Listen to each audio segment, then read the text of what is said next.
Support comes from Hampton Roads Community Foundation, partnering with donors from all walks of life to improve southeastern Virginia through grants, scholarships, and leadership initiatives. Learn more at hamptonroadscf.org.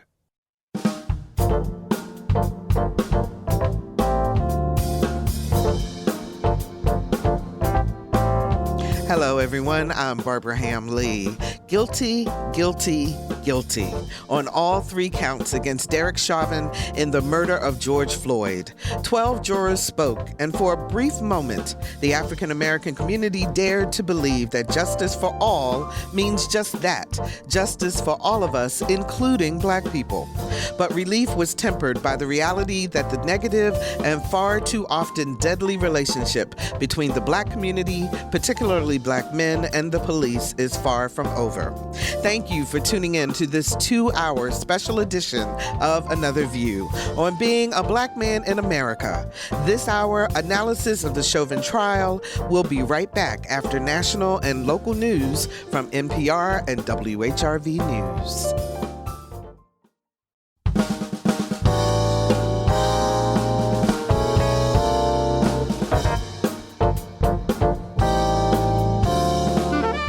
Discussing today's topics from an African-American perspective, this is Another View. Hello, everyone, and welcome to Another View. I'm Barbara Ham-Lee. It was June 4, 2020, a week after the murder of George Floyd, that we held our first conversation on being a Black man in America.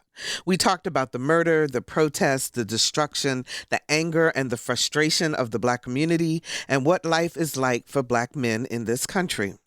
And here we are again, almost a year later, with the outcome of the charges brought against former Minneapolis police officer Derek Chauvin, the man who held his knee to the neck of George Floyd for 9 minutes and 29 seconds until he died in the street.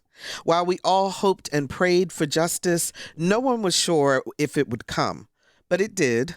So the question is, now what? Where do we go from here? We welcome back to Another View one of our favorites, Dr. Eric Claville, attorney, political analyst, and director of the Center for African American Public Policy at Norfolk State University. How you doing, Eric? Doing great, Barbara. So glad that you're having this important conversation. Thank you so much for being with us. And Dr. Wil LaVeist, he's author, speaker, multimedia communications consultant, and a former Another View Roundtable pundit. Wil, it is always good to see you. How you doing? Hey, always good to see you as well, Barbara. Appreciate you, Lisa Godley, and I think moments like these, we know why this show is so important. So Thank you for doing all you do. So I want to ask both of you, first of all, your initial reaction when you first heard the verdict. Let me start with you, Eric. Well, for me, Barbara, I was relieved, but at the same time, just to be honest with you, my heart was very heavy because it was yet again another instance where a Black man lost his life at the hands of an officer or someone who misused and abused their authority. It wasn't really a time for celebration, but rather I believe it was a time for validation, which validated our hurt, our pain, and everything that we've said over the years that we've suffered at the hands of systematic racist systems. And really just had truly mixed emotions. My wife and I were watching it together, and it was like I said, it was relief, it was sadness, it was just welling up, and my eyes were watered. I know my wife did cry, and it's just heavy of emotion. Yeah. What about you, Wil? Yeah, my reaction was similar. Firstly, condolences to the family of Daunte Wright, who was another victim of gun violence by the hands of police. He's being buried. I think his funeral's today, and others. And I had a similar reaction because, it kind of took me back to the first time that I was actually traumatized over police violence. And that was, I was in elementary school, and a kid in my neighborhood, a neighboring neighborhood, Randolph Evans, 15-year-old boy in Brooklyn, New York, was shot point blank by a police officer. Robert Torsney. This was back in '76 on Thanksgiving. And Robert Torsney, a year later, was found not guilty by reason of temporary insanity, and was given 2 years. And then he was allowed to go on and live his life. And that was a major, major story in New York at that time. And Reverend Daughtry, a lot of activists at the time were very involved in it. And they established a scholarship fund for Randy Evans, the Randy Evans Scholarship Fund. You can actually visit it, randyevans.scholarship.org.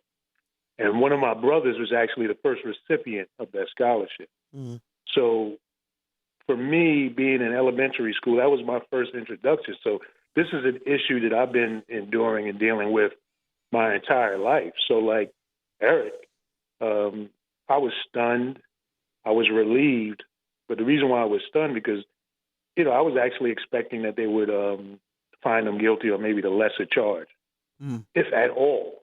That's what I was expecting. Mm-hmm. And even right now, I'm still expecting that the appeal will yield some different results as well. So, there's been many killings that have happened in between Randy Evans, when I was at elementary school and now. So, yeah, it's a stunned, yet relieved, yet, cautiously optimistic attitude at this point. Yeah, we are in our second hour going to be addressing some more about the emotional toll that all of this has taken on everyone in the country, a lot of people in the country, but particularly African-American men. And so we will continue that thread. But I want to ask you guys, in this hour, let's talk about the trial itself. Eric, from a legal perspective,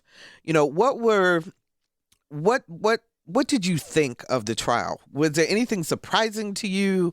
Was there anything that you didn't expect? Just give us kind of a little analysis of the trial itself. Sure. Well, first, with cases like this, you have to be very careful, especially being a prosecution, because you have to prove your case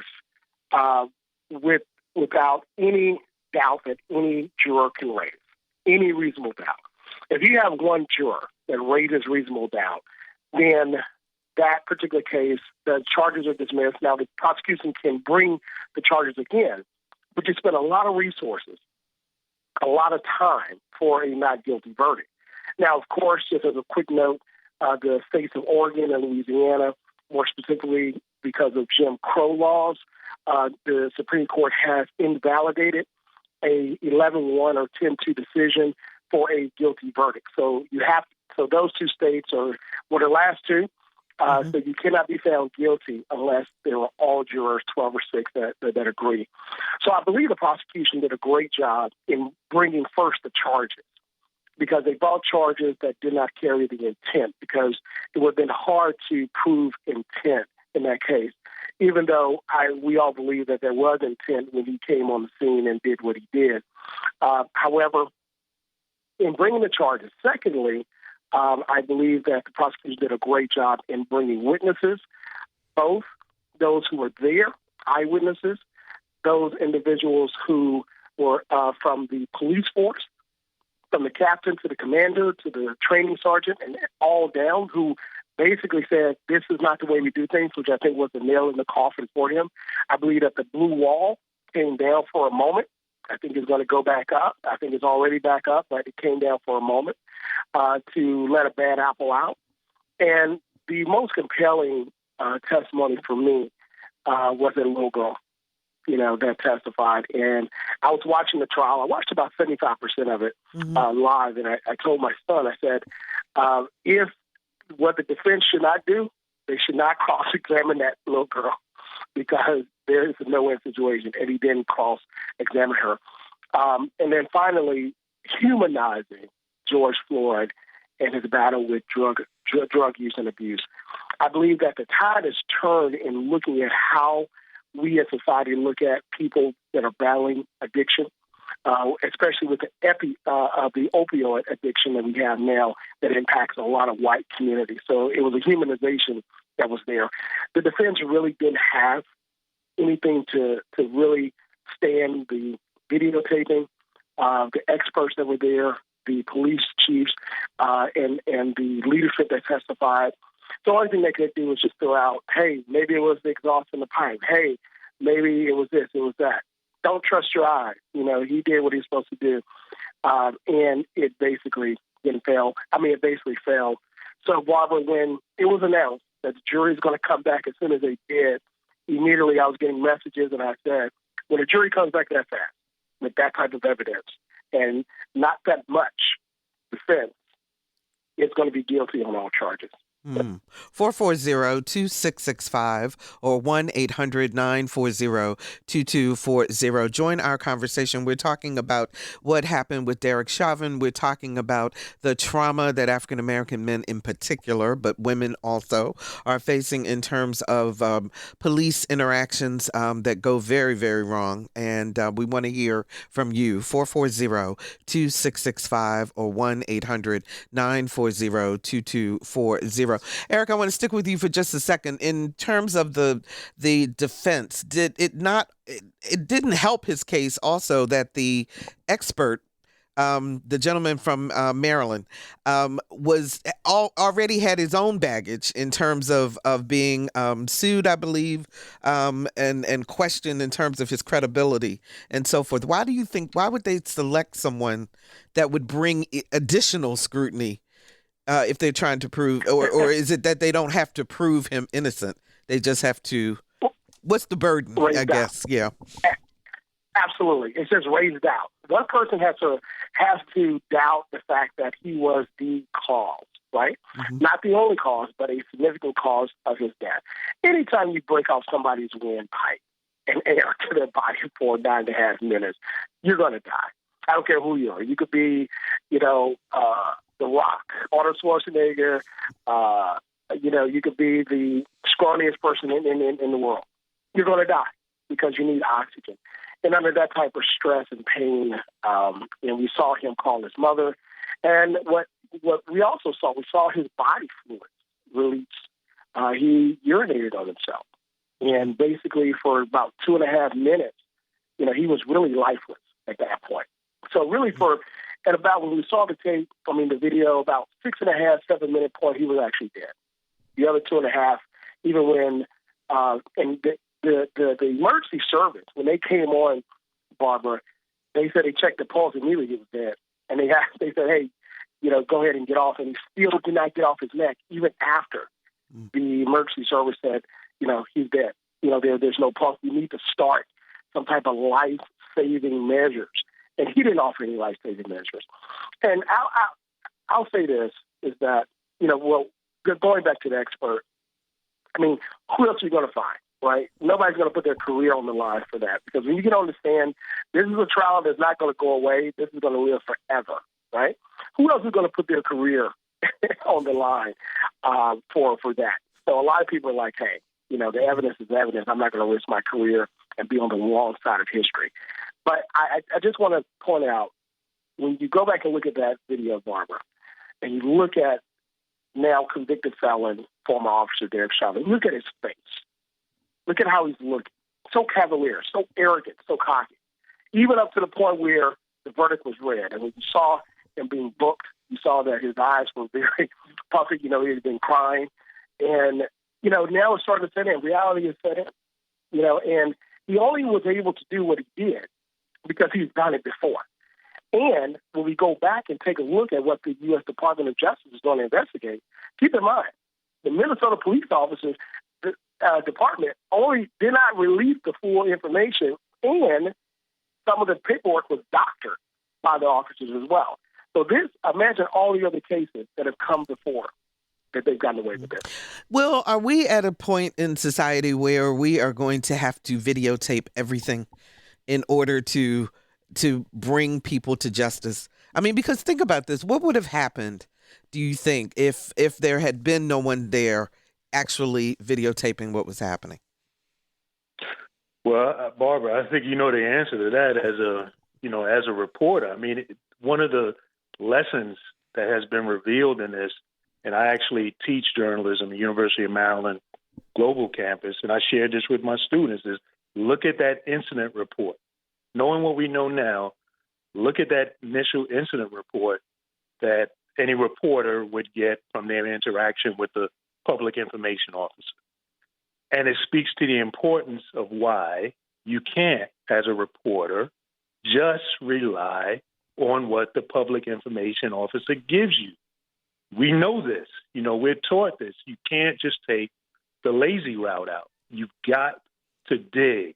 And if you look at that incident report, it gives you very little, no indication of the kind of barbaric behavior that went on there. You would just think that, well, the guy was resistant, and then they handcuffed him, and he had a medical situation, and he died. Wasn't police fault at all. Mm-hmm. So it just speaks to the issue of why journalism is so important, why investigative reporters who really care and are not just going to go be friendly with police and just trust everything that they say and everything that they do. So you think about it and you say, well, geez, that happened here. How many other times has that happened? It's interesting. There was a conversation last night on the Readout with Joy Reid on MSNBC, and they were talking about the fact with Micaiah, and I can't think of her last name. I am so sorry. The young lady who was just shot in the Columbus, same Ohio. day in Columbus, Ohio, that not all the information has been released, and so they won't say who made the 911 call. I mean, the point of your point of digging for the truth. I wonder what else do we need to do as citizens that we can make that happen? And that's why, as you said, about the videotaping and the brave young lady who stood there with that camera and captured this is so important. Mm-hmm. And this is where we're at. I mean, this is what we've always needed in society, because that journalism has never gotten it right in terms of covering the total community. And so just think about this incident and how many more. And if you don't have people who are willing to really go out on the line and really expose themselves to really bring these truths to bear, how many of these incidents have happened, and they'll continue to happen. So it's absolutely vital. You need citizens to step up and be willing, like the people who are traumatized by this, as well as you really need journalists who are going to dig and really be true to the craft and really, inform the public. Eric, how much time could Derek Chauvin get? What are the next steps that you're expecting? And to piggyback on the back of that, will this be the catalyst towards police reform, do you think? Well, let me answer the latter, then go to the former. I think this is the catalyst. I mean, this is the moment. What else do we need? If it's not the moment, I would hate to see what would have to happen for it to be the moment. So I really hope it is, and I believe that it is. I think we have right now not only a movement, not a moment, but a movement, and we have in government, partners throughout government, including from the White House down, that's willing to work on this. Now, we all know that the devil's in the details, so the policy, what happens with that policy, how transparent is that policy. Even now, the Speaker of the House, Nancy Pelosi, actually has given concessions as it relates to the January 6th insurrection. So we know that we have to continue to track this and push it and make sure not just on the federal and the state level, but also on the local level. As it relates to the time that he can receive, the sentencing guidelines, it is 12 and a half years for someone without a criminal record on both major charges. And then on the lesser charge, it's actually, I believe, 5 or 10 years. I think it's 5 years. So this person could actually get 30 years. However, the prosecution is requesting the full sentence, maximum sentence of 40 years for the first charge, 25 for the second, and 10 for the other, because of the extenuating circumstances and the aggravating circumstances that were actually a part of this case. So the sentencing guidelines are, it does give a minimum, which still is several decades behind prison. He may be eligible for parole at a certain time, but I don't think this judge is going to, I believe they understand the gravity and the weight of this case. I think they're going to use this case to make a point to everyone else. that you just can't take your power and abuse it that way. Try to cover it up. There was a cover. Like Will said, there was an attempt to cover it up as well. And then, we just can't have this anymore. So if you look at something as egregious as this, and then, Will, you hear people like Tucker Carlson and others on the right who say this was the jurors made this decision because they were afraid. They were afraid of the riots. They were afraid of what Black people were going to do if they did not find him guilty. How do we turn that narrative? Because there seems to be still, even in the face of watching a video of watching a man lose his life, that people are still saying, you guys are the bad guys. Well, as a media person, I usually don't like to talk much about other media people, but Tucker Carlson is not a journalist. Tucker Carlson is like a news thespian. He is an actor. What he's doing is he's putting profit over people. So it is profitable for him to spew that nonsense. So that's what he does. But the danger is that people believe it. That's the issue, becomes that actually people believe and follow him. I mean, Marjorie Greene, that as a congresswoman, saying that the city of D.C. was locked down. People were terrified to come out of their homes, when there were articles in the paper saying people were in restaurants, people were doing their normal thing. There's a counter narrative that seems to me to be very dangerous. Well, that's why the information and what you're doing on this show and putting the truth out there and putting counter narratives out there is so important, because unfortunately, because of the internet era that we're in, where you can really customize and narrow the information that you receive to only reinforce what you already believe, there's certain things that people are just not going to be convinced of otherwise. They already believe what they want to believe. So Tucker Carlson is talking to an audience that, frankly, Barbara, your chances of you ever convincing is just not that great. So he's lining his own pockets. He's putting profit over the lives of people. And as long as it continues to be profitable for them to do that, and the congresswoman to do that, look at how much money she's raising in her campaign. It all comes down to that. If there was no profit in it, they would not do it. If there was no profit in it, they would not do it. Eric, and that's what people ought to be thinking about. Eric, you want to respond also? Sure, just very quickly. Those people are clowns. Okay, they're clowns, and that's exactly what they are. During the entire time that former President Trump was in office, the majority of the Republicans were scared and didn't like the hate that he was spewing, but they were afraid, because the base of their party, the majority in every district, believes what he believes, right? But we see that that's becoming more of a minority. We see in the last election cycle, those people they're getting older and they're dying out. And I'll just use this example, is that, it really takes a change of heart and a humility to say, I was wrong, in order to go in a certain direction. If you think about, I just use a quick example, historical example of when the Israelites came out of Egypt. They had been indoctrinated for so long that they couldn't change. So they had to die out before they actually took another step. So we're at a point in our country, and keep in mind, we're still in the United States of America, where there's been total miseducation about African Americans to white America, and also miseducation of Black Americans to themselves.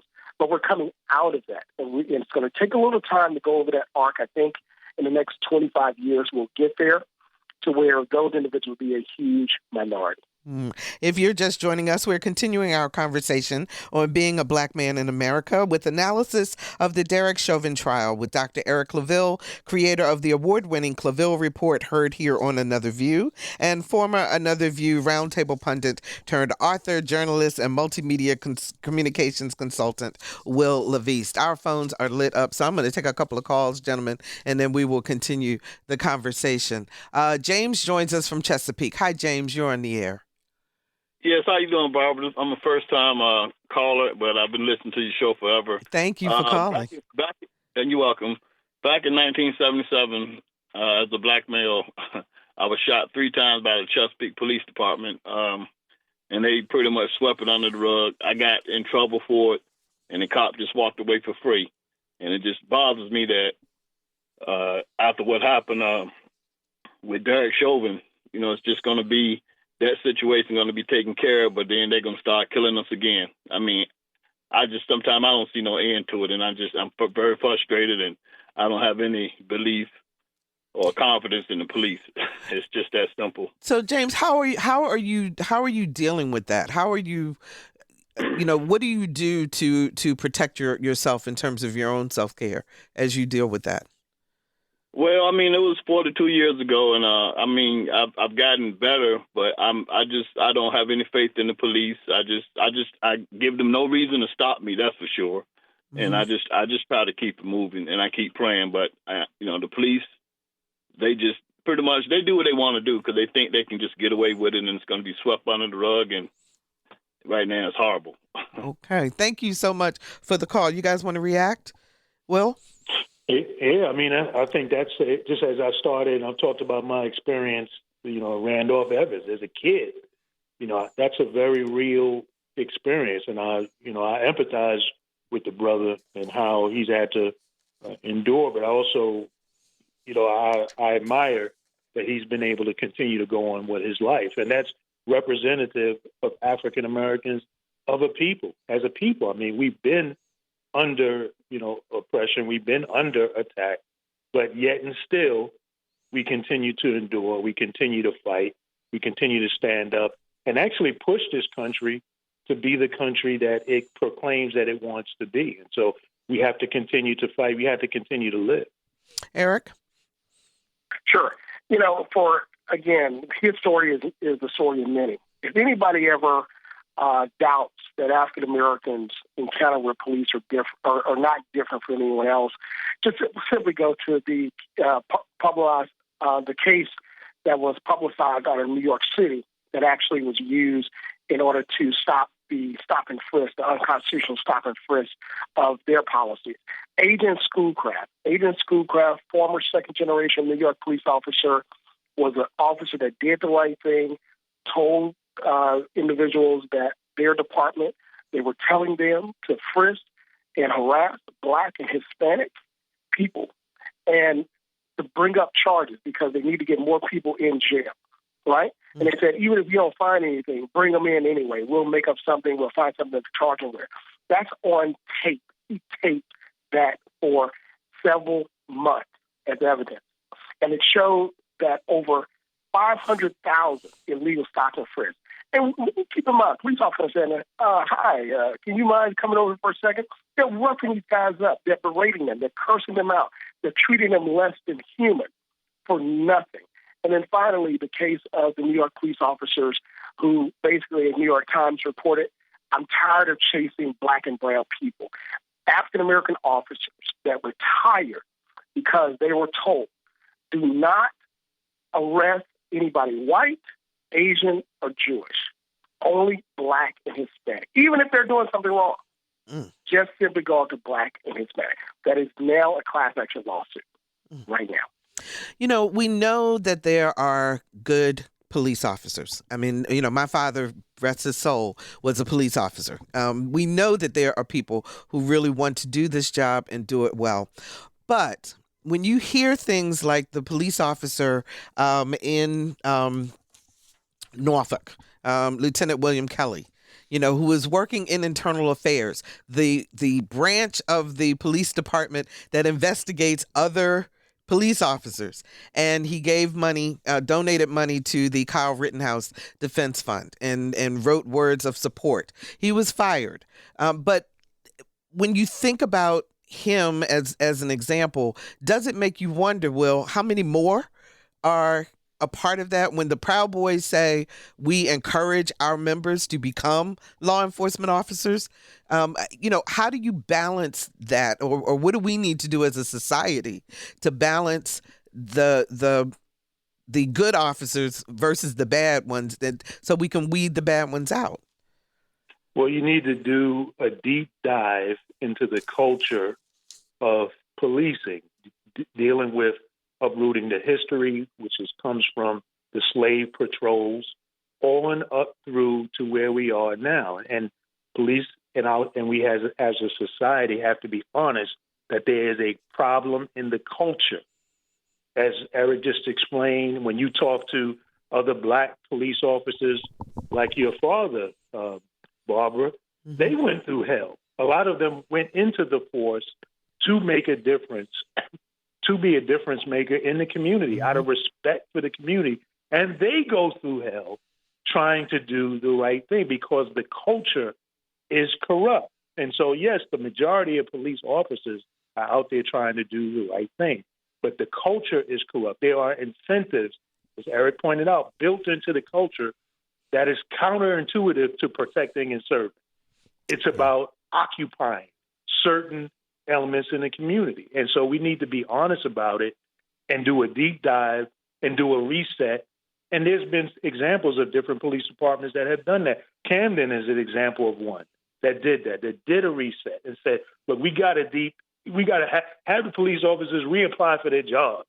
We got to really dig in deep in here and uproot this sickness, because that's what it is. We're in the middle of a pandemic. This is like a mental virus in terms of psychology and how, we believe as a culture that Black people are less than. Okay. Eric, did you want to add something to that before we go on? Very quickly. Yes, we do need police in our society, but William H. Parker said the thin blue line, nobody crosses over and nobody comes across. If they do, then the weight of the department, the weight of them will come upon you. Yes, we do have good police officers, but just like we have good priests, we know that bad priests do bad things and they cover things up. Every organization has bad actors. The measure of goodness in an organization is how do you deal with the bad actors. It's simply called accountability. I believe in giving people second chances. I truly believe in that. I believe in retraining. I believe in being able to be re-educated. I believe you just don't throw anyone away. Anybody can make a mistake. I believe that wholeheartedly. But at the same time, when you cover things up and you don't have accountability, that's when the trust ends up going away. 440-2665 or 1-800-940-2240. Richard joins us from Newport News. Hi, Richard. You're on the air. Hi, Barbara. Hi. Can you hear me? Yes, we can. Barbara, I always enjoy your show, but you don't have a other side. I mean, you guys are on one side of this topic, and I think you're misrepresenting the topic by ignoring the statistics. I'm reading from the Washington Post Police Shooting Database. This is the Washington Post. In 2020, 1,021 individuals were shot and killed by police officers. 55 were unarmed. 18 were African American. That's 34%. That means the other 37 were not African American. Not mentioned anywhere, anytime. Then you've got the statistics of crime in general. African American males aged 17 to 45 are about 4% of the U.S. population, a gross disproportion of the four violent crimes. So there's more interaction between the police and African American males. I think the guy's guilty. Of course he's guilty. But you guys focus on you using anecdote, speculation, and emotion. Where are the statistics? Okay, I'm going to let my guests respond to you. Thank you, Richard, for the call. Eric, I'll let you take that one first. Well, once again, that is the type of dialogue that's being fed across, things like Fox News and so forth, to take a piece of numbers and using it to address all across, all across, every single statistic, to address things. We know that African Americans have been subjected to police brutality for decades, centuries. We know by the numbers that African Americans only represent a certain portion, a smaller percentage than white Americans. So certain numbers are going to be larger. For example, in Utah, African Americans are not represented there. So obviously you're going to have more individuals than in a teller with whites and white police officers. So when you take a look at numbers that don't speak to the true nature and operating of how police actually do things and how those numbers are skewed, which I just gave before the caller called in, the New York City Police Department, 2 cases, class action cases, where those numbers are increased because they target African American and brown Hispanic brothers and sisters. Period. Even and when you talk about, when you talk about how black people are perceived, again, that is just starting with the miseducation of African Americans in America. Lisa Godley, our show producer, has also looked at the same statistics that Richard was looking at. And the one part that he did not include in his comments was that the report also says that African Americans account for less than 13% of the U.S. population, but are killed by police at more than twice the rate of white Americans. So Yeah. Again, it's how you present the information too. So that we want to present a full picture of what's going on. Will. Right, and that's exactly one of the things that I was going to point out, and also that the caller is deflecting the fact that in these interactions, when you look at what is actually the cause of the interaction, again, Mr. Floyd's case, you're talking about $20 counterfeit bill. So ask yourself, should a $20 counterfeit bill allegedly issued end up in the death of a man? You look at Eric Garner, you say he's selling loose cigarettes on a corner. Should loose cigarettes selling on a corner end up in the death of a man? I cited Randy Evans at the beginning of this show. 15-year-old kid with his friends. Police comes on the scene. Police pulls out a gun and shoots him point blank. Should these interactions, caller, end up in the death of a human being? So, yes, you can quote the statistics, but I'm asking you to challenge yourself and think about that. Should the police have more important things to be doing than stopping someone for selling loose cigarettes or engaging someone for allegedly having a $20 bill, or some of these other incidents that have just happened just in the past days, where it's like, look, we have the information on the alleged suspect. Can we pick them up later? Why do we have to interact with them now and go from one extreme reaction to the other as opposed to de-escalation? This is the issue that we're talking about. We're talking about how the quality of the interaction between the police and African-American community that some of these whites in that statistics are not facing that kind of escalation and loss of life. Okay, our phone lines are lit up. Let's go to Nathan in Suffolk. Hi, Nathan. You're on the air. Hello, Barbara, and all my friends on the panel there. How you all doing? We're doing good. I just wanted to bring a little historical context to the conversation, and you all are doing a great job.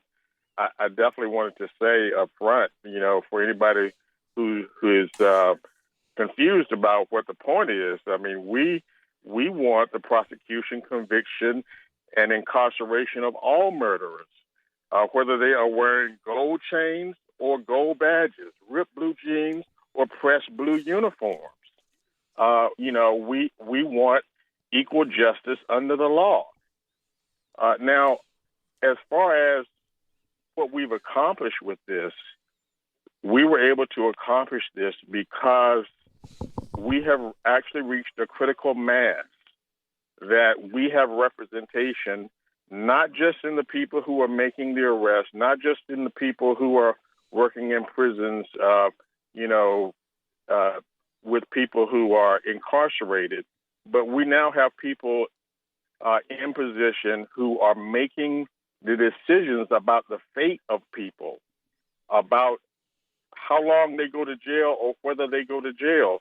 The prosecutor in this case is like, he's like a Thurgood Marshall. I mean, he was brilliant. And until we have these type of people in position in our society, that represent us, who can stand up for equal justice, then we're not really going to make the progress that we need.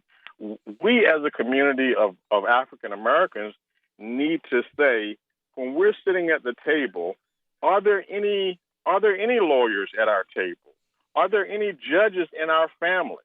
Because normally when we enter a courtroom, we have never seen a judge, period, in our associations, in our daily lives.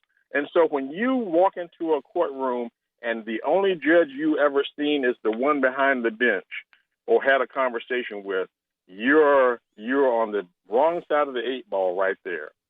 So right now we're in a situation in America where we have, well-educated Black people. The Black woman is the most educated demographic in America. And so we're really at a precipice now where we can really make a difference in society. Thank you, Nathan, for the call. We really appreciate it. And we hope you're doing good. In the second hour, we're going to be talking about some self-care and so forth. So stay tuned, okay? Thank you. All right. Thank you very much. Let's go on to Chuck in Chesapeake. Hi, Chuck. You're on the air. All right, Barbara. Thanks for taking the call, Barbara. Barbara, I'm just at a point where I'm just really frustrated from seeing all these Black people getting killed. It used to be just mostly Black men. Now it's Black children, Black women, just getting killed for little or no reason at all. If you got a weapon, they shoot you and kill you. If you don't have a weapon, you run away from them, they shoot you and kill you. So it just looked like to me, Barbara, that the only thing that these people understand is killing. They don't care about you marching. They don't care about you chanting, say his name, because they're still killing us. And they don't understand anything but killing. So what are we going to do? Just keep letting them kill us? No. That's got to stop, Barbara. Okay. Gotta stop. I'm going to let our guests respond to you, Chuck. I hear your frustration. Eric. Yeah, that's the frustration of a lot of people, a lot of African Americans, with, because of, Jim Crow laws and the remnant of that stopped African Americans from obtaining economic opportunities, upward mobility, through housing policies that led to the cause of the decimation of African American homes. And in addition to that, the drug epidemic that was pushed in our community, which caused a lot of social problems, a lot of social ills. But then when we talk about the interaction with police and African Americans, whether it's go back and take a look at some historical video of African American men dressed in suits, hats, that are being kicked, spit on by just regular white citizens, and nothing's happening to them. And then the police treat them worse as well. One thing that we also have to understand, Barbara, is that the interaction of police with African American and African American males and white males who have killed people is much different. So we take a look at these mass shooters or shooters who are white. We look at Dylan Roof, that terrorist that went into our church at A&E, Mother Emanuel, took 2 guns in there, set through service, and at benediction, pulled them out and systematically killed everybody in that church. First of all, that young man had a devil in him to be able to do that. That's the only way to explain it. When the police were called, it was an active shooter, they heard the shots. How is it that somebody with 2 guns, with police there, guns drawn on them, can actually be taken without quote-unquote incident? Did they not fear for their lives? Did they not fear that this person who had guns would try to kill them as well? Or were they comfortable with him being white like them? As a matter of fact, they were so comfortable. Go back and take a look at the record. Dylan Roof said, "I'm hungry." Guess what the police did? They took him to McDonald's, to a fast food place, yeah. Burger King, to get him a Whopper, a mass murderer, because he was white. Check the record. Don't believe the rhetoric. Will, you want to respond before we go back to another call? Well, my colleague is exactly right, and that's what I want particularly our white listeners to consider. the previous caller said, we all want all murderers to get the justice that they deserve. When it comes to the African-American community, when it comes to Black people, and why Black Lives Matter is a global movement, somehow it seems that our humanity is not treated at the same level as a Dylan Roof, as this gentleman. So this is what we're saying. We're saying an incident about a counterfeit, maybe alleged counterfeit $20 bill. We want the person to be taken in without incident and be able to go through the process and not lose their lives. When it comes to us, as Eric, as all of us have children, we're concerned about is my son being pulled over for a traffic stop going to end up with the end of his life? To the white listeners, do you think about that as your children are out driving, that if they just pulled over for a traffic ticket, that it could lead to end of life? That is what our reality is about. You know, speaking of the children, because I've really been thinking about this also since I have an 11-year-old granddaughter. What do we say now to our kids about what to do?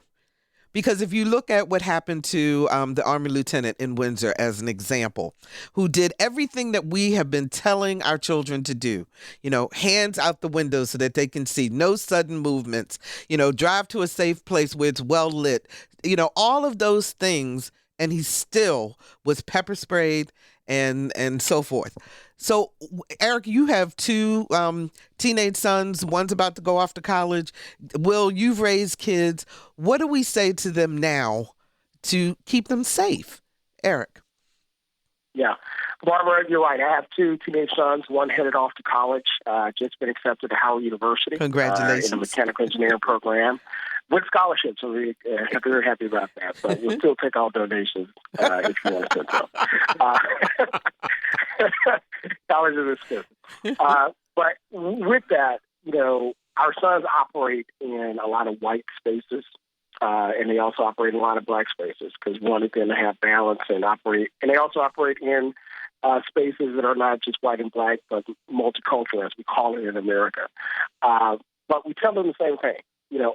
Don't believe that, the quote unquote Disney Channel that everybody's okay, right? There are some people out there that's not going to like you for who you are and what you're doing. Always be careful and always understand who you are, first of all, in God, who you are as we have taught you to be proud, to be exceptional, to be highly educated, and never doubt yourself, but always be learning and humble enough to know that you need to learn and respect everybody else. But at the same time, know your role and play your position in with the cards that were dealt now in the 2020 of the United States of America. So that's not to say that you're less than. That's just to say that all of us have to play the game with the cards that were dealt, and also to look, understand that your Black skin means something, and it means something different to everybody else. Well, what about you? What are you saying to your kids? Your kids are grown. I would agree with that, and I also tell them to don't see yourself as a victim. This is something that is the long arc of history of our people in this nation. And I think about, again, as a journalist, I think about Ida B. Wells, who boldly wrote about the lynchings that were going on undercover, and not even just undercover, but out in the open. And people were justifying the lynchings. And she boldly put herself on the line until something was done about it. So I tell my kids that you come from a long arc of history of strong people, and that you need to not see yourself as a victim. As Claville just said, you do the things that you know you're supposed to do to obey the law. And don't position yourself in any way, get caught up in your feelings and create a situation that can be escalated. You do what you need to do and you de-escalate the situation. But don't get exhausted. Don't give up this fight and think that you're a victim and that everybody is against you. No, this is a long arc of history of our people in this country, and in fact, our people on this planet. And that's why Black Lives Matter is a global phenomenon, a global issue, because people without skin color are facing this all over the globe. Let me see if I can get one more phone call in for this hour. Barbara joins us from Williamsburg. Hi, Barbara. You're on the air. Yes. Hi. Thank you for taking my call. I just want to say I am a white American who cares deeply about what has happened in this country. It's been happening for 400 years. I think we need to start hiring more Black police officers. They need to be 21 years of age. We could come up with programs to help them get through college. They don't have to have a college degree, but a couple years of college will help open the door to a position with the police department. We need more Black police officers. Thank you, Barbara, for the call. You know, Barbara brings up a good point in terms of people talking about a lot of the officers are not from the communities that they police. And how much of a difference does that make, Eric? It makes a huge difference. And thank you, caller, for your comments. Police departments are local. Police departments are local, and they hire local. And the reason why we have more white police officers is because of historical racism. And then we have nepotism. And then we have policies when officers move out of the cities that they police, we allow them to come into police. I think that's one policy we need to change. And when individuals say, oh, we can't find any African-American males, well, I think they need to talk to Division I football coaches. Because Division I football coaches they have a staff that can find a Black male in a town in Mississippi in the Delta that goes to a high school that don't even have a website and bring them and run the football and run and catch and make them millions of dollars. So maybe we need to get some training from them on how to recruit.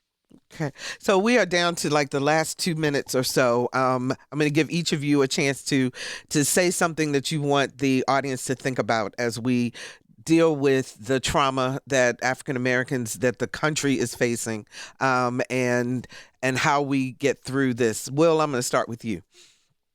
We all want equal justice under the law. Equal justice under the law. We need not only more Black police officers, but we need more quality police officers of all stripes. There were some police officers of color who were standing there while Derek Chauvin was brutalizing Mr. Floyd, while he was indoctrinating them into the culture. That's what he was doing. There were rookies there. He was indoctrinating into the culture.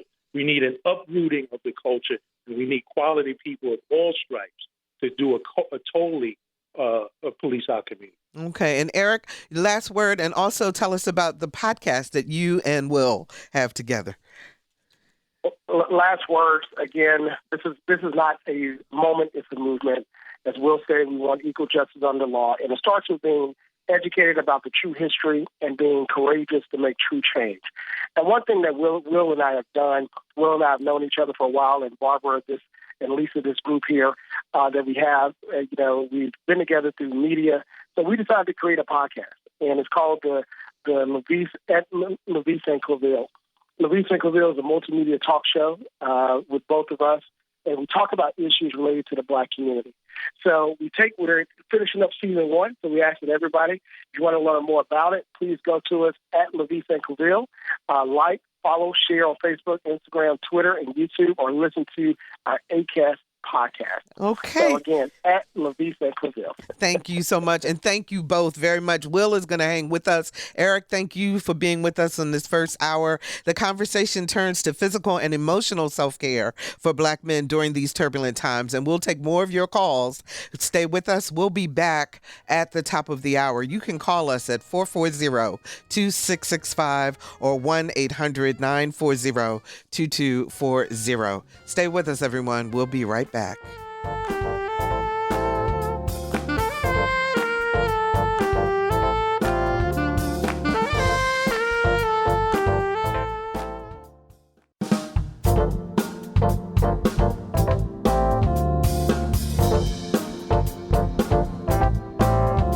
welcome back to hour 2 of our conversation on being a black man in America. The conversation continues. I'm Barbara Ham Lee.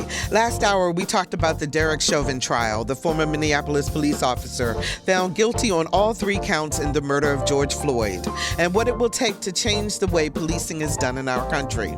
This hour, we expand our panel and bring you some real talk about the hopes, fears, dreams, and determination of black men who are fiercely proud to be American, yet deal with the trauma of a country that too often shows it does not accept them.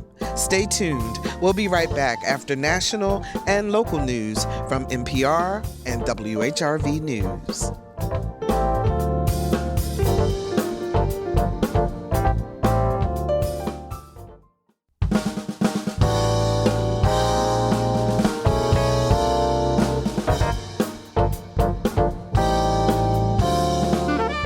Discussing today's topics from an African American perspective, this is Another View. Good afternoon, everyone, and welcome to hour 2 of our special edition of Another View. We call this show On Being a Black Man in America. The conversation continues. Last hour, we talked about the trial of Derek Chauvin, the Minneapolis police officer found guilty of murdering George Floyd, and how this verdict could serve as a catalyst towards meaningful federal policy around policing in America. This hour, we're expanding our panel and taking you to the barbershop, metaphorically speaking, for real talk about how black men are handling the trauma of repeated deadly interactions between black men and the police, what they are doing to take care of themselves, and how we as women can help. Joining us this hour is Joe Dillard, Director of External and Governmental Affairs with Hampton Roads Transit and a Commissioner for the Norfolk Redevelopment and Housing Authority. Hey, Joe, how you doing? Hey, Barbara. Thanks for having me today. Oh, thank you for being here. I really appreciate it. Jeffrey Blount, he's a contributor to publications like HuffPost, The Washington Post, and TheGrio.com. He's a former director for NBC News and award-winning author. His latest book is The Emancipation of Evan Walls. Hey, Jeffrey, how are you? Hi, Barbara. I'm doing well. Thank you for having me. Good. It's good to have you back with us again. I'm really excited about it. And he's back. Former Another View Roundtable pundit who has a fan club that will not rest until they hear his voice again. Community activist Bill Thomas. Hey, Bill. Hey, how are you, Barbara? I'm from exile. I'm back. Bill, you were not exiled. Yes, I was. It's good to have you, Bill. And we're so happy that Wil LaVeist is still with us. Wil is an author, professor, and multimedia communications consultant. Hey, Wil, how you doing? Appreciate you, Barbara. I think you got I like that at the top, Barbara's shop. Yeah. Barbershop. The I like that. You got a new show. Barbershop conversation. Absolutely. Because I want to keep this for real. I really do. So, it was a year ago, Joe, you will remember well. Wil was on the show. Jeffrey, you called in. It was June 4th, 2020, when we did our first show on being a black man in America. And it was in reaction to what happened to George Floyd and all of the unrest that was going on. So here we are almost a year later with some closure. But I'm going to ask you the same question that I asked you guys back then. And that is, first of all, how are you doing? So, Joe, I'm going to start with you. Thanks, Barbara. I was talking with some friends yesterday, and I'm pretty sure we're going to get into it. And we kind of asked each other, like, how are you doing? And I remember one of my friends was saying, in our lifetime, and I'm talking about from my lifetime as a millennial, I've never saw something happen like it happened yesterday, as far as a form of justice being served. So it was definitely a shock. But and I know we're going to talk about it. Mm-hmm. I think at that the age of now with the social media and things going on the internet, it doesn't matter which way it went. You still have to take care of yourself mentally because people are going to have their own opinions. People are going to say some cruel things. But I think I'm doing a lot better than I was last year, Barbara, especially since the governor opened bars back up yesterday. So I definitely think as a result of the case yesterday and history really being set in 2021, it could be worse, but it's definitely a good time to see that we can't point to something showing that justice has been served, but we do have a peace and we're moving in the right direction now with the verdict being what it was. Okay, Jeffrey, how are you doing?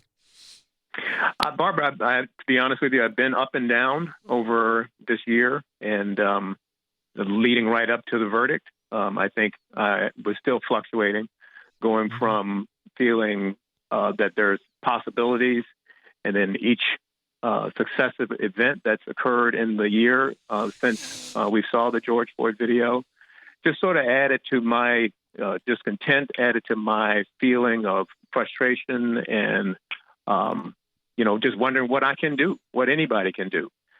But I've also, I'm a little bit older than the millennials. I grew up I was born in the 50s, grew up in the 60s. And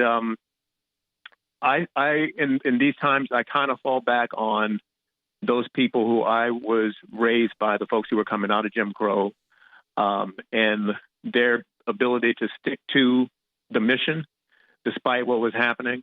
And so, I try to do the same thing. I just watched a documentary about Beulah Mae Donnell and about her son and how she fought to take down the Klan. And those kind of things hearten me, because someone mentioned in the earlier show about having strength, and they give you strength to look back and say, okay, people did it. People fought, people put their lives on the line, and they did it. And so that at least brings me out of the funk and think that, that we can do it again. We can continue to fight. But yeah, it's been an up and down year. Bill, how are you? I'm fine, and I'm glad to be back. I hope everyone is getting their vaccinations, but I'm more in line with Jeffrey. I am a 50, raised 60, 70s guy, and to me, all of this is nothing but deja vu. It's nothing changed. Fred Hamilton, Black Panthers, Martin Luther King, Malcolm X, burning cities. Washington was being burnt in 72, and other things when riots came on, and the celebration of Rodney King 30 years ago when they beat him like an animal, and they unfortunately beat Mr. Floyd like an animal, and nothing has really changed. But what I really want to make sure that everybody understands that the Center for Disease Control came out with statistics the other day, and it said the life expectancy of Black men over the past 7 months has been reduced 3 full years, as enhanced by COVID-19 and other diseases, cancer and high blood pressure and obesity and things. And we just got to get our eyes on the prize. But I'm hopeful that this justifiable conviction of this murderous cop is going to be withheld, but there's still appeals going to be coming up, and we'll have to see. But I'm going to leave it with this. 50 years ago, we were taught in a school, and we came up with the idea was, am I a Black man who is an American or American who is Black? For 50 years, I always thought it was the former. But with Mr. Floyd, nothing has changed. But we'll fight. We'll continue to fight, Jeffrey. Wow. Yeah. Will, how are you doing?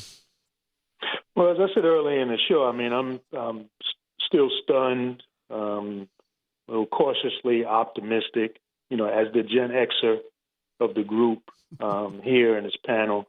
I'm old enough to be able to still connect with our previous generations and the aspirations that they had and what they endured.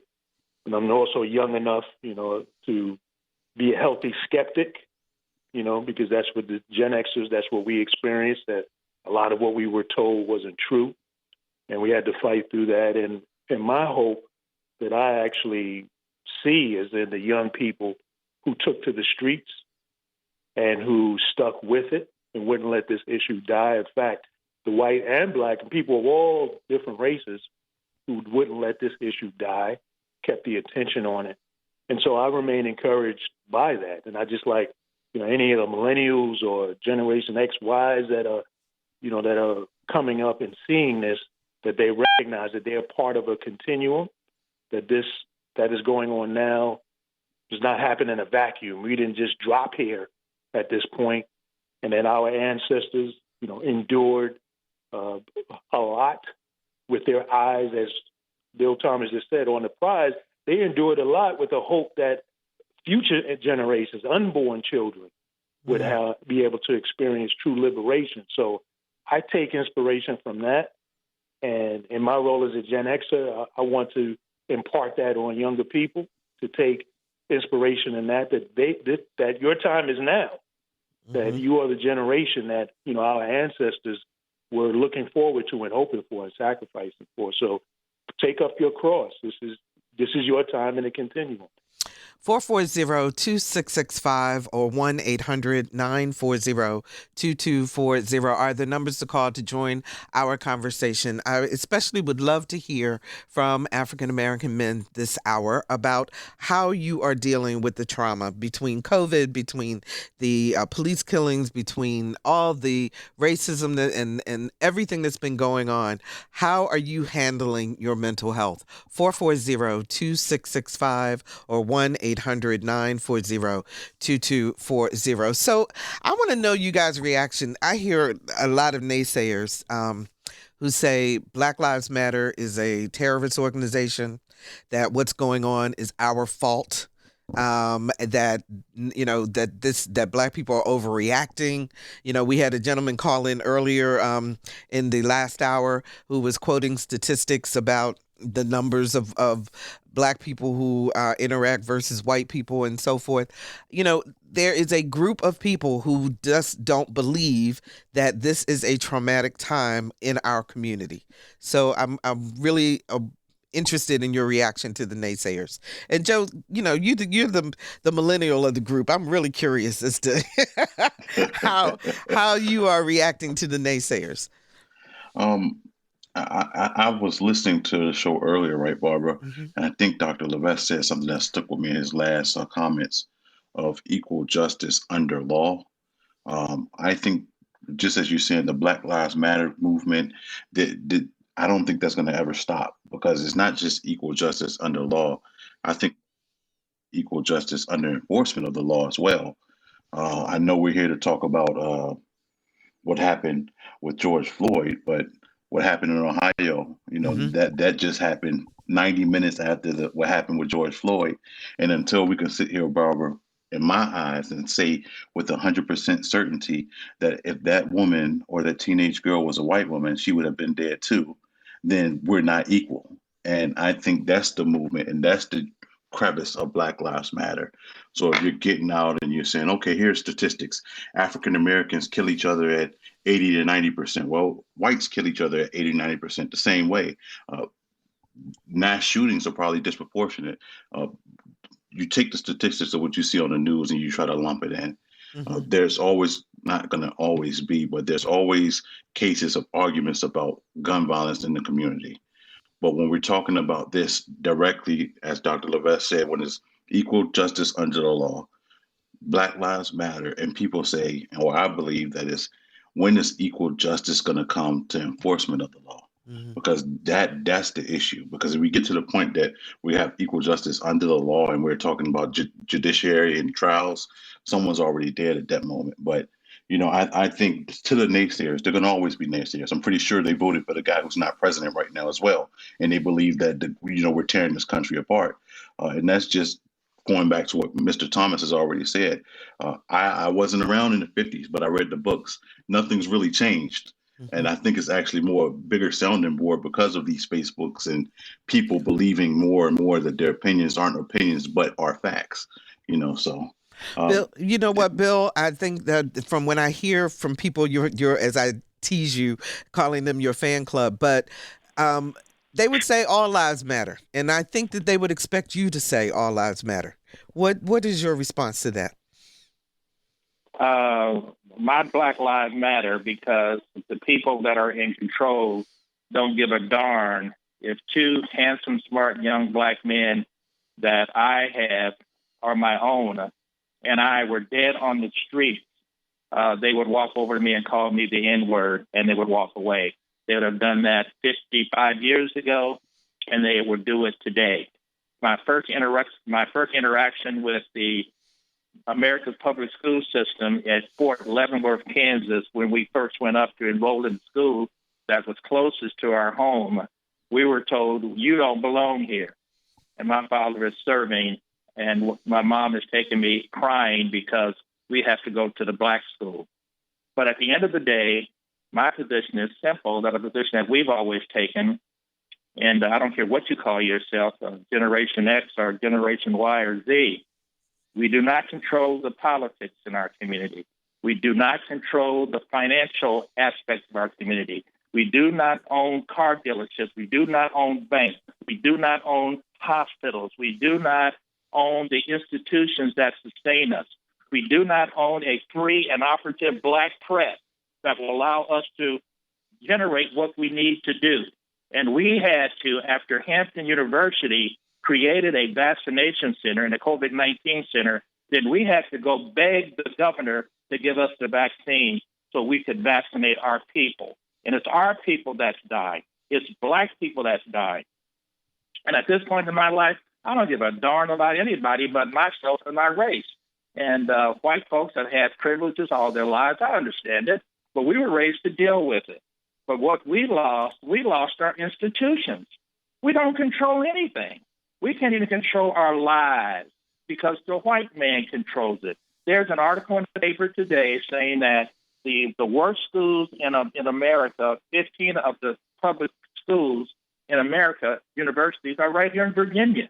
They don't have any poor Black kids going to UVA or, in fact, Christian Newport or, in fact, all these private white schools. And then we'll sit up there and listen to these people tell us in the General Assembly that, well, we can't fund HBCUs, especially private HBCUs, because y'all are private. And then at the same time, it was these white people, I would say something else, that made us be dependent upon ourselves. When they passed laws saying Negroes can't get educated for 150 years. And then they'll sit up there, and the governor and governors before this one and others will sit up there and cut our budget $10 million. But my fact is, no, I'm going to speak the truth. The truth is, I am not going to live to see a free America. And that's why I'm going to talk to Jeffrey Blount, because we got to get control of our press. We have to get control of our institutions. We got to stop begging UVA who don't want us unless we're a super basketball star or a super educated person, like there are plenty of us.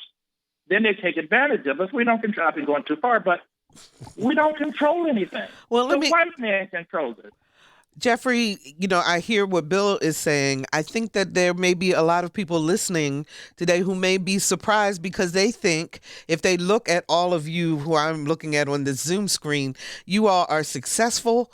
You're financially successful. You have education. You are professionals.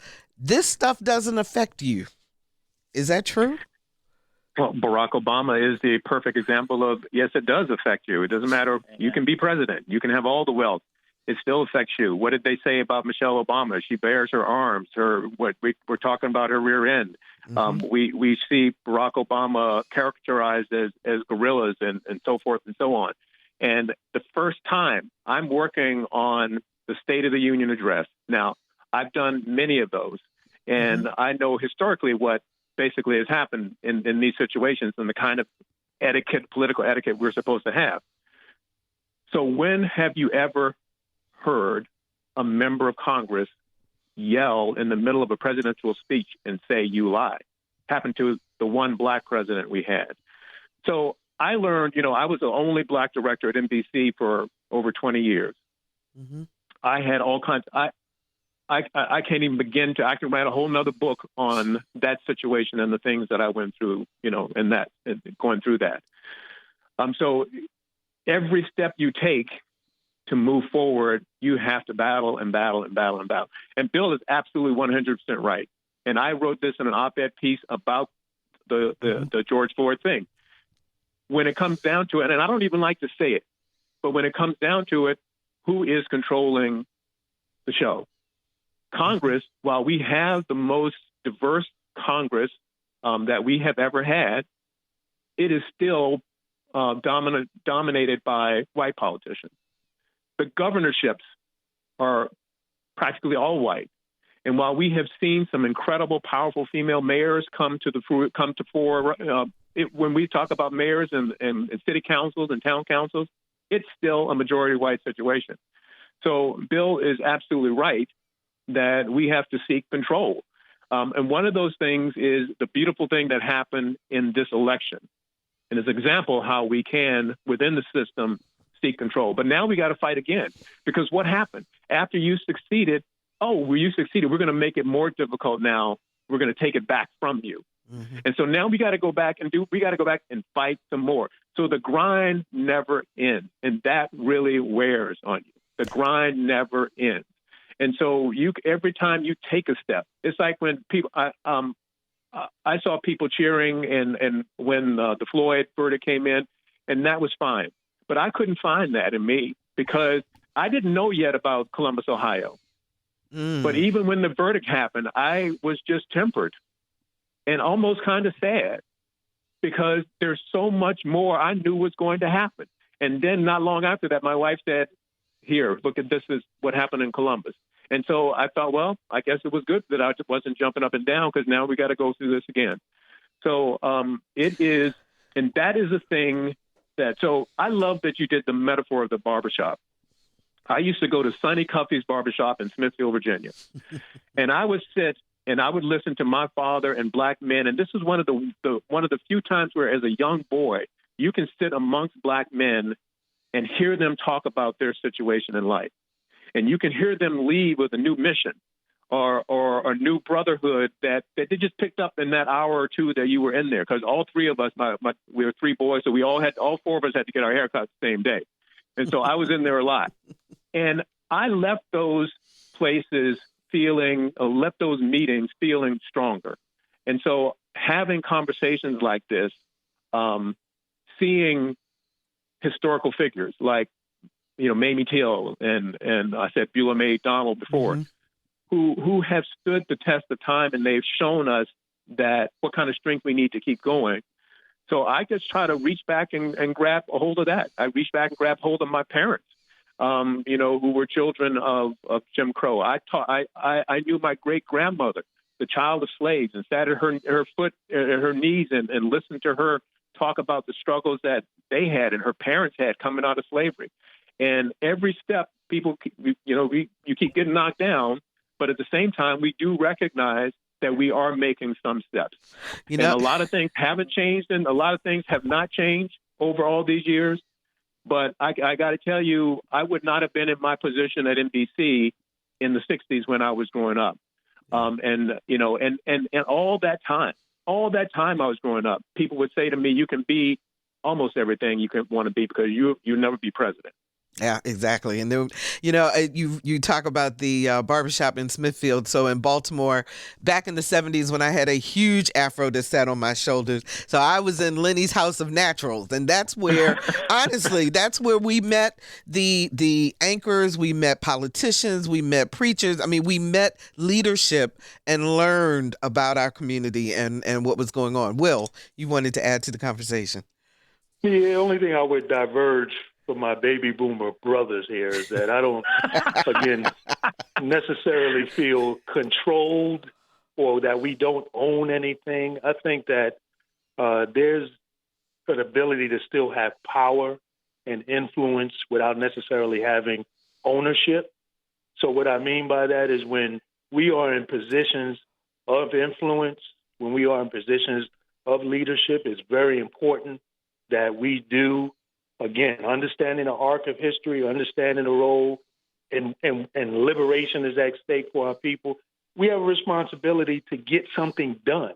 We have a responsibility not to just bask in our position and just sit there and, I've achieved such and such, but actually get things done.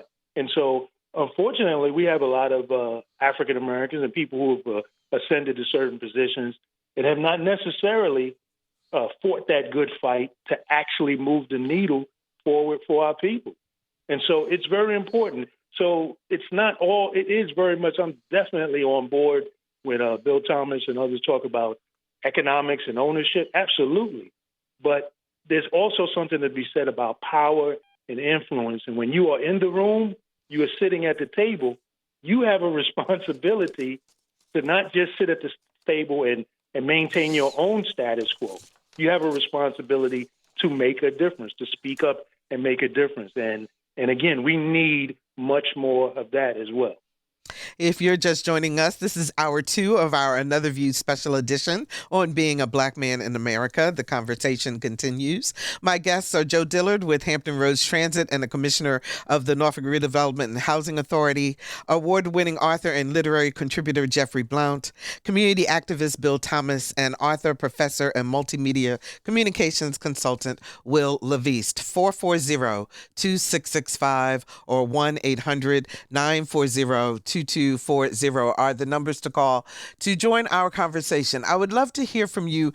Ladies, if you are working with your husbands or your boyfriends or loved ones, dads, whomever, the men in your life, what are you doing in order to help shore them up and help them to get through some of the trauma of seeing the police brutality that's been going on lately? 440-2665 or 1-800-940-2240. Let's go to Donald in Virginia Beach. Hi, Donald. You're on the air. Hey, how you doing? I've been listening to your show for a long time. Thank you. And, yeah, it's very informative. And I grew up in Mississippi, small southern town. And what we see, I seen as a kid, we didn't go to a barber shop but had a big shade tree and hear the black men talk about the struggle they had before that. But it seems like the history is repeating itself because we celebrate one victory, but 10 other things happen to us. Mm-hmm. And the only thing that's saving us is the social media platform that helped put this stuff out there. Before it was newspaper and word of mouth, and people didn't believe it. But now we can see it. And I'm a proud father of a grandson that's 2 years old. He'll be 2 years in June, and I'm thinking about his future. Yeah. And it scares me. I'm getting stopped walking in my neighborhood. I got stopped. I was in the military and got stopped. When we was in Boston, three black guys walking. We got stopped. The only thing that saved us was our green ID card. If we didn't have that, we would have been arrested because they thought we was out to rob somebody.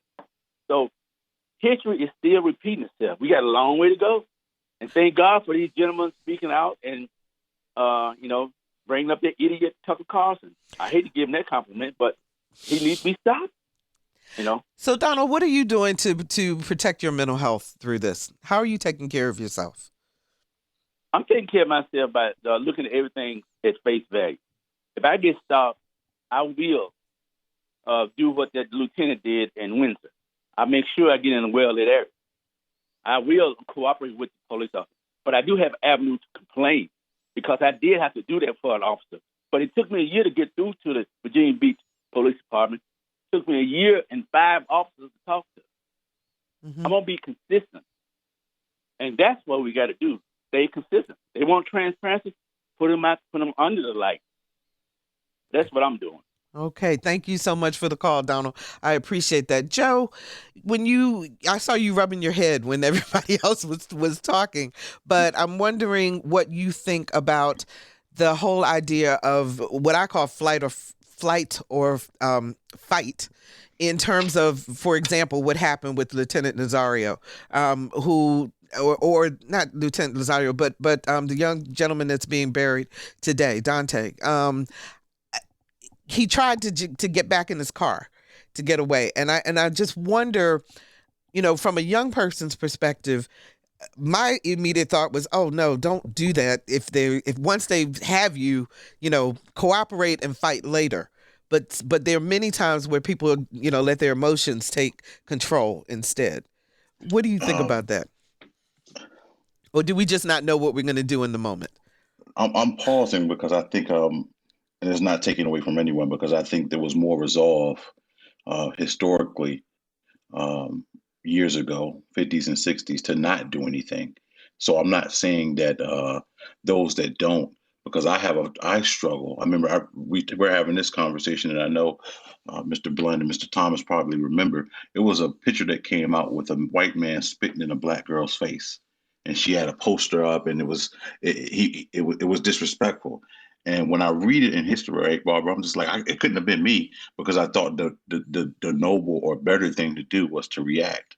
And as I grow older, I realize that it's not, right? But you have so many different situations now, Barbara, where I think the cops or your phone is going to ring now, because I don't believe cops that shoot people are heroes or doing their jobs. I believe they're cowards, because it's no justification for killing an American. If you that trigger happy, you should join the military and be on the front lines, right? So now I think younger people operate or know that it's not like it's you versus them. I believe we have a sense of this officer is scared of me because of my skin tone, right? But my skin tone is power now. And I think a lot of young people are having a hard time of how to process that power, kind of like what Dr. LaVeist was just saying, it's power and influence. However, when you get put in that situation, I've been stopped, Barbara. I'm pretty sure if you've been on 460 going back to Virginia State, I've been stopped exactly where he's been stopped at.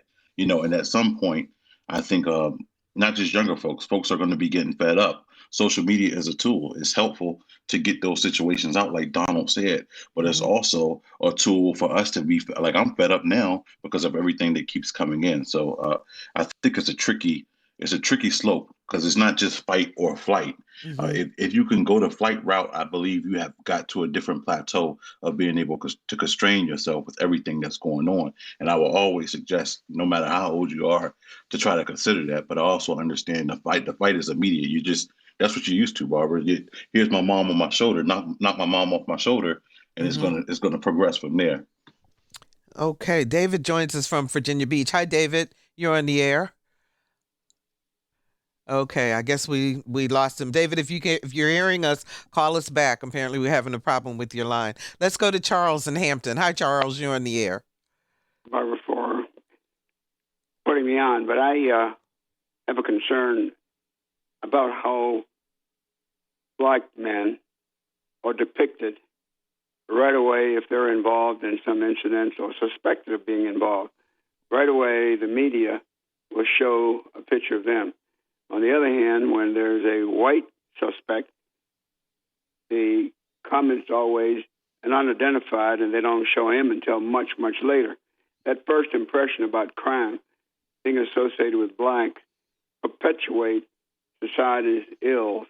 I would think your program and many other media outlets in the community will point that out to the national newscast. Those people, they're the ones who decide what to do and how to do it.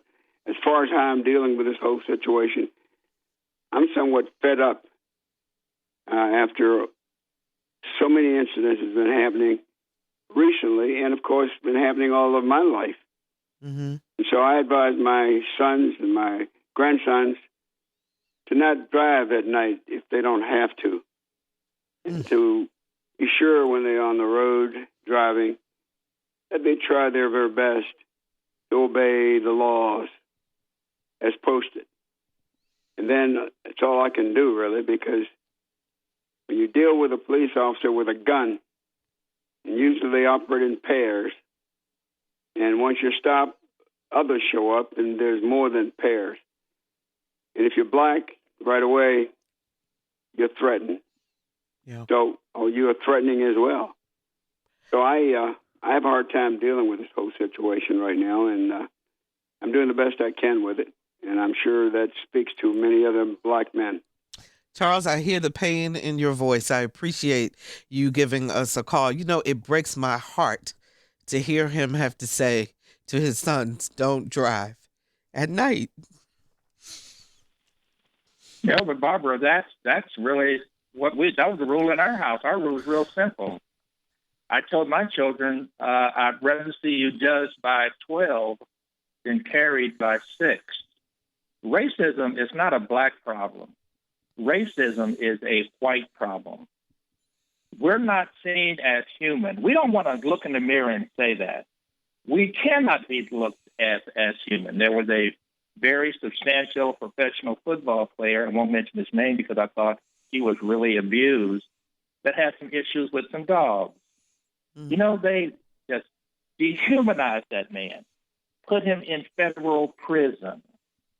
They took Mr. George Floyd, who begged for his mother with no place to go. And the person that was on him wasn't a police officer. It was a white, sensitive, inhuman that had his hands around him, who didn't have the understanding to see us any less than an animal. See, we don't want to look in the face and see that. They'll look at Bill Thomas, and they'll look at, us around the table here. But what they don't want to understand. And I'm just going to say it. I love everybody. We're always taught to love everybody. Red, yellow, black, and white. That's where we were raised. We were raised like that. So we never had that hate. We've had a race of people that includes to be Americans who don't like black people, not because of who we are or what we do or what we have achieved, but for two reasons. I'll let it go with this. Number one, and I'll disagree with my good friend Will again, we don't have the power. We don't have the power. Government is not going to help us. Government is our biggest foe. What we need is the power. The power is in property and values and institutions. So that's the way I see it. Okay. Let's go to David again. I think we have him back in Virginia Beach. Hi, David. You're on the air. Yeah, thanks. I'm an old white guy, so thanks for taking me on the program. It's okay, David. I belong to Black Lives Matter. I just forced police. When we marched in Norfolk, it was a good turnout, and the police were in their everyday uniforms and joined us in the march. And the march proceeded peacefully to Town Point Park, and they had speakers, etc. At Virginia Beach, we met police in riot gear with bicycles interlocked across Atlantic Avenue, telling us we did not have a parade permit. The parade permit is at best questionable constitutionally. As you know, 50 years ago, Dr. King was never granted a parade permit. He always marched anyway and, of course, was arrested. And as soon as it went into federal court, it was thrown out instantly. But he was there for a day or two until that happened. I'm wondering what your panel might think about that. And I'll throw in one other comment quickly. It seems to me, as a longtime member, the NAACP has been lately more about banquets than it has been being in the street, and I wish that would change. Thank you for letting me comment. Okay, thank you, David, for that call. Bill, I know that's one of your favorite topics.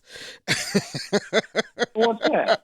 What is that? About the NAACP and becoming more activist in its mission right now. I can't let you say that because, I'm an NAACPer. My dad, my grandfather, my great-grandfather, we were always great NAACPers. What I've said and what my dad said and what Colin Powell's dad said is that they didn't participate in any marches because they weren't going to let anybody spit on them, and we would not have a dad when the parade was over. That's all I'm saying. And we have to look inward. We have to clean up our own houses. We have to clean up our own neighborhoods. We have to do everything in perfect succession, like Barack Obama did, in order to gain some sense of dignity, because we're not seen as normal. Let me go ahead, Joe. Mm-hmm. Joe first, and then I'll make this quick comment. And then that's fine. Okay. As a former and still member of the NAACP, I'm grateful for David and everything he's doing on the front line, and I believe that police forces are different everywhere. I'm grateful to be a resident of the city of Norfolk because I believe Chief Blount is doing the greatest extent possible what he can do. But what I think, Barbara, is people from the outside have to realize that we're not a monolithic group. African American civil rights organizations operate differently. Black Lives Matter, putting together an organized march tonight, isn't the way of the NAACP. However, if you get shot in Elizabeth City like someone was shot yesterday, that you do need the NAACP to hold a press conference today that makes the news and wavy. So it's different parts that move. The NAACP has to have a banquet, David, to pay the bills, because you have to pay national, you have to do these certain type of things. However, when it comes to marches and different types of things, you have the Urban League, you have Black Lives Matter, you have different groups and different things and different tactics. The NAACP is the oldest civil rights organization ever. You don't ask those Mr. Bill Thomases or Jeffrey Blounts to come out there and march when they can do more for you in different manners. So I think that when you're out there, David, and you look around and you say, oh, where's the NAACP? Don't think because they're absent that they're not there. But everybody has different fights or different ways to fight this entire, injustice. Yeah, and we have a big thing to fight, right? So Jeffrey, go ahead, and then Will. I think that there are a couple of things I want to say here. Charles calling in and talking about and you Barbara, it touched you about him saying what he had to do with his what he has to say to his sons and grandsons. That's a tragedy. that any of us have to have that kind of conversation in what is supposed to be a free society is a tragedy. And it's really kind of a tragedy for me because one of the things I wrote about in my book is fiction, but I wrote a situation where I believe it's true. In the barbershop, when we go and we listen to those leaders and those black men, and when we see strength in them, we can be strong as children, as boys. But when we see adult black men and who are, maybe destroyed or maybe feeling fear that they can't handle, as a child, through osmosis, you just absorb that, and that becomes part of you. And so I think a lot of black men feel like they can't really show a whole lot of what they're feeling and talk about those kinds of things because who else do these kids have to look up to? And so that's one thing I wanted to say. Second, I agree with Will. I agree with Bill. I agree with Joe. And here's what I say. What Bill and I agree on is that government is not controlled, or we don't have enough influence as African Americans in our government. Two, what Will said is that when we're in situations of power, we need to do what we can do. I agree with that, and I try to do that in my position. I look at this like World War II is a metaphor. So we're going to battle for peace, and all over the world there are different theaters of engagement: Africa, Europe, Asia, Pacific, whatever. Mm-hmm. And we have to fight on all those different areas. And as African Americans, we have that war. We have to fight for education and housing and do that. But what we're talking about today, we have to say, and as Joe said, there are many different thoughts in this community, but we have to each pick a place where we are good and fight the battle on that side. I wish I could remember. I wish I could remember the athlete's name. He's the first African American football player at the University of Maryland. He's a running back, and he told a story about his playing. And then at some point, H.R.T. Brown came to him with another gentleman and said, "You need to march. We need you out front." And he said, "I'm not that kind of guy. I don't have that voice." And they said, "No, you're going to march." And he said, I had to jack him up in the locker and say, "This is what I do. This is what I can do. Let me fight in the way that I can fight, and you fight in the way that you fight, and we support each other. But there's a whole lot of areas for us to fight, and we can all do that." So I'm really trying to jump off of what Joe was saying, and I think it's absolutely right that we have so many theaters of battle, if you want to look at it that way, and it's unfortunate we got to spread ourselves thin. But we need to do that in order to move us forward together. Mm-hmm. Well, why do people always look at what the black community thinks? I mean, as if we all think the same and as if we all do the same thing. I think ultimately we try to get to respect, but we go in different directions in order to do that. That's a natural reaction when you understand how white supremacy works. You understand that reaction, that pushback is to be expected, because it's really about a system and a culture and how we are trained to think, whites, blacks, all in this system that maintains one group of people being perceived as being superior to everybody else. So that's why, training, when I was listening to Joe talking about the demonstrations and the things that are going on and how now would be more difficult for them to not react emotionally in a situation. Well, one of the things you got to realize is that people like the Reverend James Lawson and others, John Lewis, who stress and who believed in nonviolent direct social action, they did training. They trained in how to deal in those situations. So what we need is, first of all, we need faith. If you're an African American, whether you're in the Christian church or not, belief in God is in the DNA of our culture. If you look close enough, you'll see the black church in a rap performance. If you look close enough, in a rap music performance, you'll see the black church right there represented. So that's part of who we are. So having faith is very important to navigating this. Then it's training and strategy.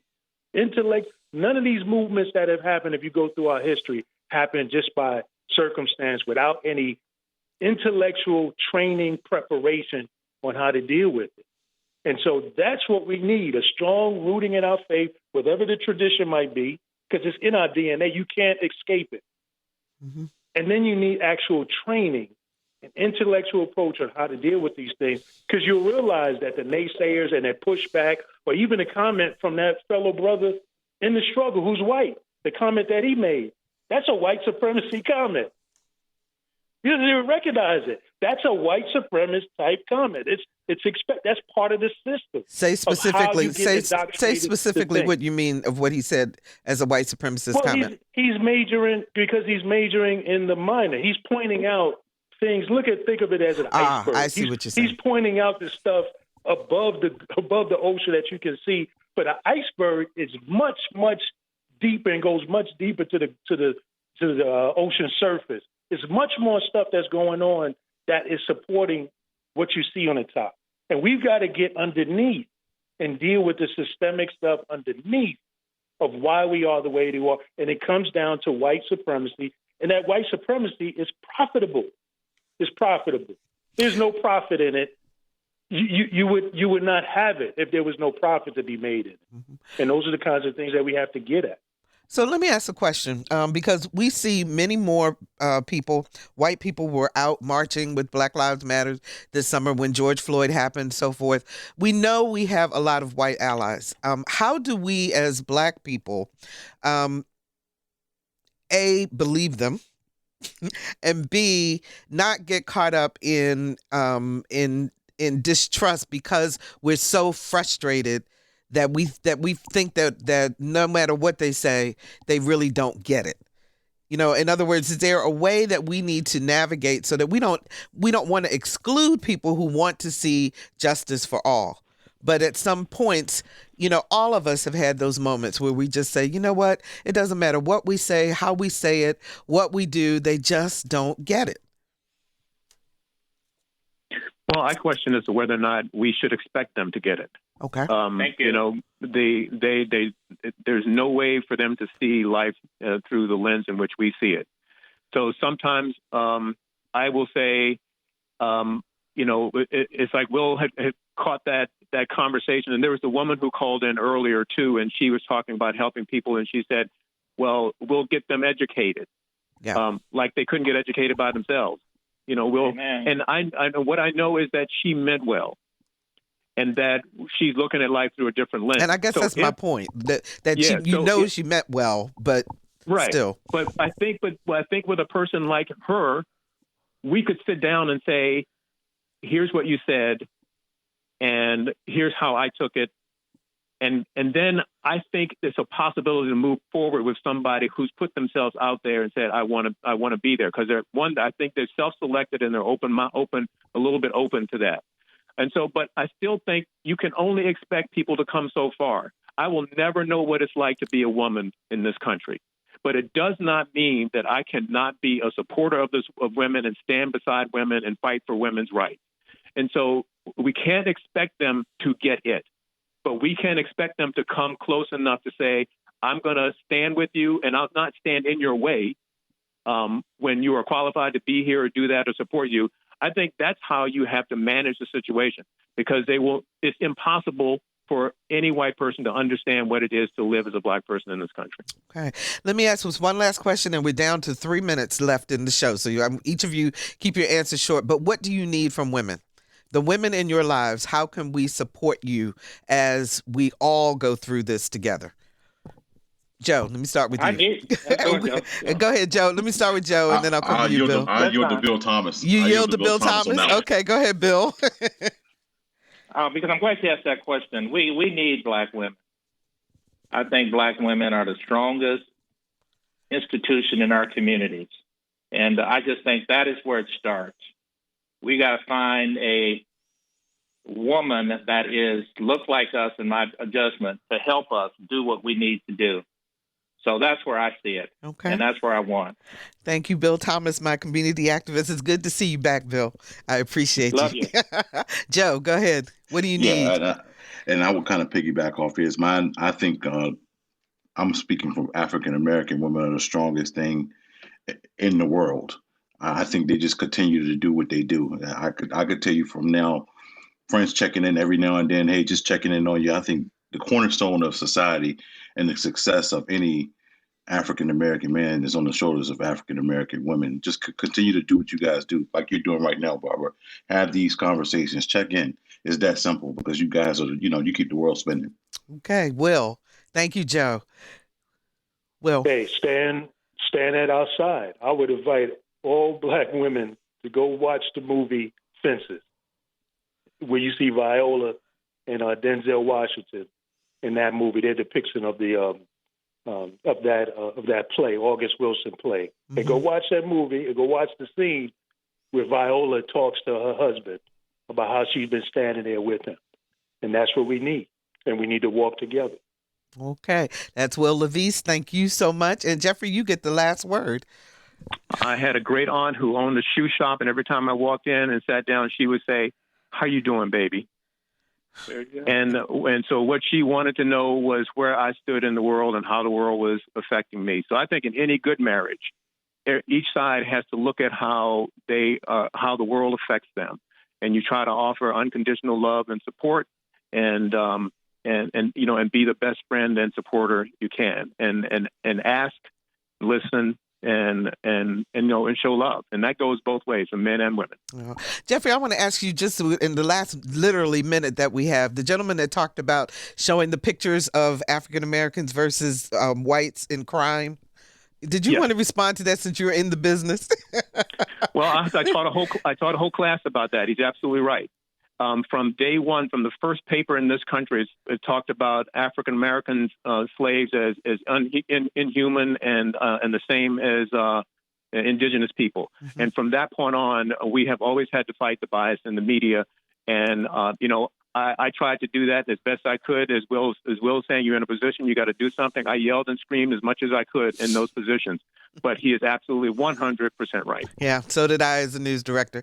Thank you, gentlemen. I honor you, and I so appreciate you sharing your thoughts and being open and honest with our community today. So thank you so very much. So much to unpack, so much to think about, and I hope that you'll take what you've heard and continue the conversation with your friends and loved ones. Share this show. You can find it on anotherviewradio.org, both hours. So our theme music, we can bring the music in early. We need to just kind of breathe a little bit, Todd, huh? Our theme music is an original composition, especially for Another View, by Jay Sennett. Lisa Godley is our show producer. Todd Washburn is our audio engineer, and Dr. Barry Graham answered our phones. Take care of one another, and that includes wearing your mask, staying 6 feet apart, washing your hands, and getting your shots. It is so important. Get your shots. I'm Barbara Ham-Lee. Thanks so much for joining us, and we'll get together again next Thursday at noon for Another View.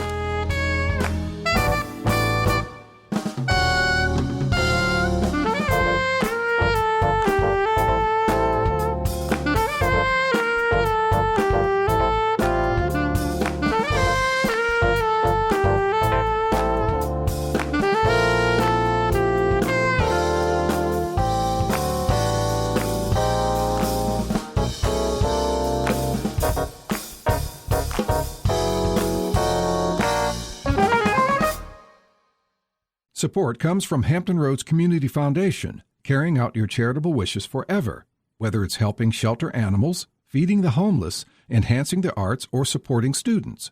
Learn more at leaveabequest.org.